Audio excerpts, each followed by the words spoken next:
How to improve your middle game play? Isa po ba kayo sa mga player na kung saan after ng opening hindi na alam yung gagawin?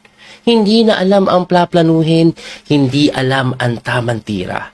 Aba, para sa inyo po yung video na ito dahil magtuturo po ako ng mga bagay na makakatulong para mapalakas nyo ang inyong middle game play. Pero bago po natin simula guys, ilike nyo muna yung video natin at kung di pa kayo followers of subscriber, gawin nyo na po. So ano pang hinihintay natin? Simulan na. That little mouse, 'cause I'm an albatross.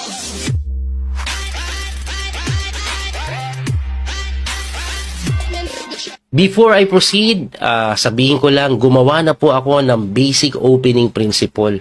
Isa po yun sa top 10 most view ko sa YouTube. Tingnan nyo na lang po. No? Siguro ilalagay ko yung link sa description below para sa opening muna kayo magsimula. Ngayon, ito pong video ito ay para naman po sa middle gameplay. Ano ba yung dapat natin gawin?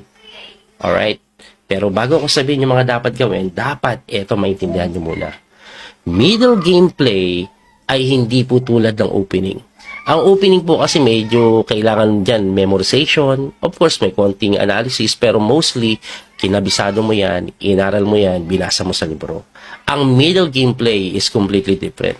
Kasi dito, sobrang marami ng possible moves na kung saan kukuha ka lang ng iilang candidates. Paano ka kukuha ng candidates? Madali lang po. Madali lang. Eto, may 4 lang po kayong dapat tandaan. Okay?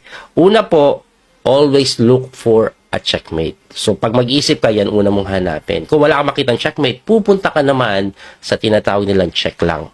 Kasi yan, dalawang yan ay forcing move. At ang kasunod niyan, kung wala ka pa rin makitang check na matino, punta ka sa capture. Yung kakain ka ng pyesa. Forcing din kasi yan eh. Pag kumapture ka, mostly, kakain sila pabalik, kundi lugi sila. At kung wala yung tatlo na yon, mapupunta ka na sa tinatawag na maneuvering of pieces or kung saan iisip ka lang po ng tira na kung saan mailalagay mo o ma-improve mo yung posisyon ng yung pyesa sa paraang pwede ka nang maka-checkmate, maka-check at maka-capture. Ganun lang kadali. Di ba? Apply nyo lang yun pag naglalaro kayo. Kaso coach, ang dami pa rin pong posibleng tira dun ah. Paano kung makikita yun na mabilis? Wala naman akong buong araw para maglaro lang ng isang game. Most of the time pa nga, rapid lang ang nilalaro at yung iba pa nga blitz lang. Bakit yung mga master ang bilis sila nakikita? Diyan na po papasok yung tinatawag na pattern recognition. Ano pong ibig sabihin nun? Eto lang po, ganito lang po kasimple. Example, ikaw,